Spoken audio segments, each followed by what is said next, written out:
бүх сургуулиуд дээр байгуулагдаж, шударга усны үйл ажиллагаа авилгын эсрэг олон улсын өдөр тохиолоо. Авилгын шалтгааныг арилгахаа үр нөлөөг бууруулах цогц арга хэмжээг тусгасан Нэгдсэн үндэсний байгууллагын конвенцийн дэлхийд даяар авилгатай тэмцэх гол хэрэгсэл хэмээн үздэг юм а. Монгол улс 2005 оны 10 дугаар сарын 27-ны өдөр Нэгдсэн үндэсний байгууллагын авилгын эсрэг конвенцийг соёрхон баталснаар нэгдэ орсон. Энэ өдрийг тохиолдуулан ерөнхий боловсролын 31-р сургуульд шударга усны клубыг нээж байна. Клуб нь сургууль болон гэр бүлээрээ дамжуулан сурагч эцэг их багш нартай авилгыг үл дэвчих, шударга иргэнийг төлөвшүүлэх ажлыг үр дүнтэй зохион байгуулахад туслах, сургуулийн багш, сургууль мужуулагч ажилтан албан үүргээ гүйцэтгэхэд баримтлах ёс зүйн зарчим, хэм хэмжээг даган мөрдөх, багшийн мэргэжлийн нэр хүндийг хамгаалахад дэмжлэг үзүүлэх зорилготой юм а.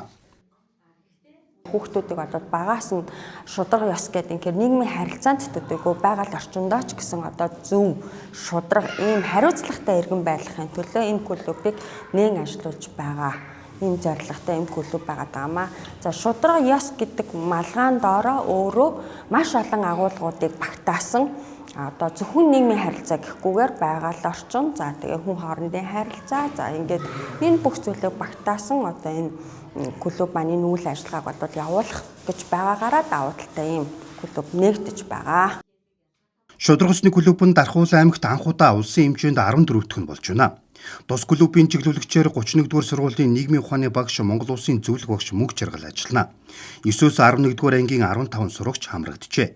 Мөн аймгийн прокурорын газраас клубын гишүүн тус сургуулийн алхангийн сурагчдад авилгын тухай мэдээлэл өсвөр насны хүүхдүүд санамсаргүй байдлаас олж гэмт хэрэгт холбогдох, түүний эсрэг авах арга хэмжээ хэрхэн урьдчилан сэргийлэх талаар зөвлөгөө мэдээлэл өгчээ. Авилга гэдэг нь өөр ямар ойлголт энд зөвхөн насан турш улсууд биш хүүхдүүд хүртэл яаж өртөдгийг энэ гэмт хэргийн хохирогч бас хүүхдүүд яаж болоод байгаа юм энэс хэрхэн урьдчилан сэргийлэх талаараас тавьж мэдээллийг бас хүүхдүүдээс өглөө. Аймгийн цэцэр уриалга гаргаж төрийн албаагчдыг авилгаас ангид байж шударгаар ажиллахыг уриалж авилгагүй аймаг болохыг мөрдлөг болгон ажиллаж байна.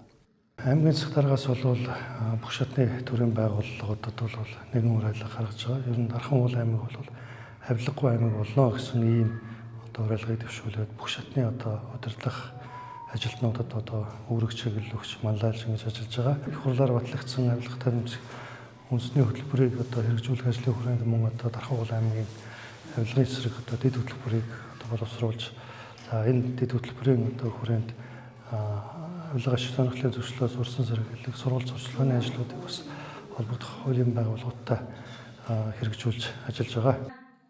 Шударга усны клубын үйл ажиллагааг хүртээмжтэй байлгах үүднээс сургууль бүр байгуулж хүүхэд бүрт хурж ажиллах боломжийг нээхийг ерөнхий боловсролын сургуулиудад уриаллаа.